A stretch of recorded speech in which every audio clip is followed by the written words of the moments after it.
Hello friends, welcome to another video. అయితే ఈ వీడియోలో మనం ఇంకో ప్రెడిక్షన్ పెట్టుకుందాం. ఎందుకంటే ఓటింగ్ ఎంత గట్టిగా ఉందంటే తనుజ ఇంకా కళ్యాణ్ మధ్యలో ఇంకా ఎవరైనా విన్నర్ అవ్వచ్చు. ఎందుకంటే మీ ఫేవరెట్స్ని ఇప్పుడే ఓట్ వేయండి, దాని తర్వాత లేట్ అయితే ఇంకా కళ్యాణ్ కప్పు కూడా పోవచ్చు. ఎందుకంటే 5% డిఫరెన్స్, 5% తనుజకి ఇంకా కళ్యాణ్కి ఓట్ డిఫరెన్స్ 5% ఉందన్నమాట. అయితే ఇక్కడ ఎవరు విన్నర్ అవ్వాల్సింది, ఎవరు విన్నర్ అవుతున్నారు అది కూడా మాట్లాడుకుందాం. మనం ప్రెడిక్షన్ పెట్టుకుంటే ఈ పాటికి నాకు తెలిసి తనుజ విన్నర్ అవుతుందేమో అని నాకైతే అనిపిస్తుంది అనమాట. ఎందుకంటే తనుజ కూడా ఒక లేడీ కంటెస్టెంట్ కూడా విన్ అవ్వాలి కాబట్టి తనుజను విన్ చేసే ఛాన్సెస్ హై ఉన్నాయన్నమాట జనాల్లో. ఎందుకంటే ఒక లేడీ కంటెస్టెంట్ ఎలాగైనా విన్ అవ్వాలి. ఇప్పుడు దాకా విన్ అవ్వాలి, ఓటీటీలో విన్ అయ్యారు కానీ ఇక్కడ విన్ అవ్వలేదు. అంటే రియాలిటీ షో టెలివిజన్లో విన్ అవ్వలేదు కాబట్టి ఎలాగైనా విన్ అవ్వాలి అని అందరూ గట్టిగానే ఓట్లు వేస్తున్నారు అనమాట తనుజకి. అయితే 5% డిఫరెన్సే, కాకపోతే 5% కళ్యాణ్కి ఇంకా తనుజకి. ఎవరైనా ఫస్ట్లో ఉండొచ్చు, కాకపోతే ప్రస్తుతానికి కళ్యాణ్ ఏమో టాప్లో ఉన్నాడు అనమాట ఓటింగ్ లైన్స్లో. మీ ఫేవరెట్ కంటెస్టెంట్ ఎవరో కింద కామెంట్ చేయండి. అయితే బిగ్ బాస్ సీజన్ 9 ఎవరికి వెళ్ళాల్సింది? స్టార్టింగ్లో ఎవరి హైప్ ఎక్కువ ఉండేది? సుమన్ అన్నది ఉండేది. సుమన్ అన్న ఏమో హౌస్ నుంచి వెళ్ళిపోయాడు. దాని తర్వాత ఇమాన్యుయల్ది ఉండేది. ఫస్ట్ ఇమాన్యుయల్ది ఎక్కడ ఆట చెడిపోయిందంటే ఎప్పుడైతే తనుజ అంటే బొమ్మల టాస్క్ అప్పుడు జరిగినప్పుడు తనుజ ఉంచో రామురాతుడికి సపోర్ట్ చేసింది అనమాట, ఇమాన్యుయల్కి సపోర్ట్ చేయలే. అప్పుడు ఇమాన్యుయల్ ఏం అనలే తనుజని, అంటే ఎందుకు నన్ను సపోర్ట్ ఎందుకు చేయలేదు, రామురాతుడిని ఎందుకు సపోర్ట్ చేసేవాడిని ఏం అనలే. తర్వాత ఆరు వారాల తర్వాత అప్పుడు నువ్వు రామురాతుడికి సపోర్ట్ చేసావు, నాకేం చెప్పలేదు, నువ్వు నాకు అసలు సపోర్టే చేయలేదు అని ఇమాన్యుయల్ అలాగన్నాడు అనమాట. నామినేట్ చేశాడు ఆ పాయింట్తో.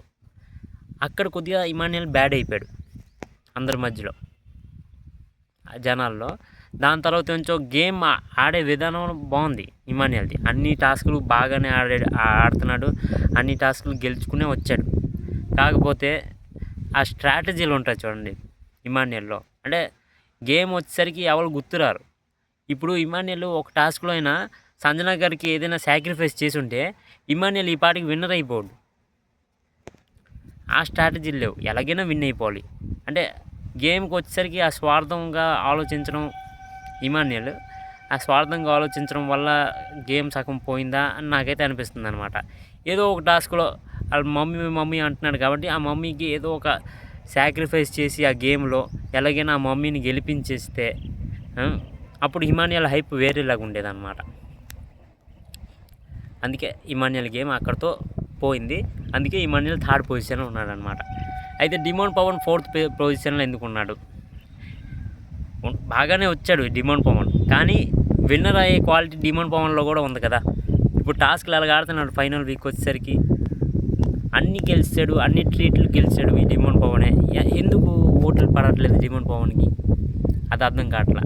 ఎందుకంటే సగం అతని గేమ్ కాన్సన్ట్రేషన్ పెట్టకుండా రీతు చౌదరి గేమ్ మీద ఎక్కువ కాన్సన్ట్రేషన్ పెట్టాడని నాకైతే అనిపించింది అనమాట. రీతు చౌదరి ఉన్నంత కాలం రీతు చౌదరినే సపోర్ట్ చేస్తూ వచ్చాడు. రీతు చౌదరి వెనకదలే తిరిగాడు. అంటే ఒక కామనర్గా వెళ్ళి అలాగా అంటే రాంగ్గా అతను ఇచ్చేసుకున్నాడు అనమాట. గేమ్ని చెడగొట్టేసుకున్నాడు మొత్తం. ఎవరు? డిమోన్ పవన్. లేకపోతే విన్నర్ క్వాలిటీకి విన్నర్ అయిపోతుంది డిమోన్ పవన్ కూడా. ఇమాన్యుయల్కి ఇంకా డిమోన్ పవన్కి చాలా ఇది ఉండేది, టగ్ ఆఫ్ వార్ ఉండేది అనమాట. ఇమాన్యుయల్ ఇంకా డిమోన్ పవన్ సరిగ్గా ఆడుంటే వీళ్ళిద్దరికి టగ్ ఆఫ్ వార్ ఉండేది. కాకపోతే డిమోన్ పవన్ కూడా తన గేమ్ తను చెడగొట్టుకున్నాడు, అందుకే 4th ప్లేస్. ఇంకా సంజన గారు అంటారా, సంజన గారు కూడా బాగా ఆడారు, కాకపోతే టాస్క్లు ఇంకొద్దిగా బాగా ఆడాల్సింది. టాస్క్లు ఆడుంటే సంజన గారు కూడా కొద్దిగా టాప్ 2, టాప్ 3 ప్లేస్కి కూడా వచ్చేవాళ్ళు సంజన గారు. అందుకనే సంజన గారు టాప్ 5 అనమాట. ఇది నా ఒపీనియన్. అయితే బిగ్ బాస్ 9 విన్నర్ ఎవరు అవుతున్నారంటే తనుజ అవుతుంది.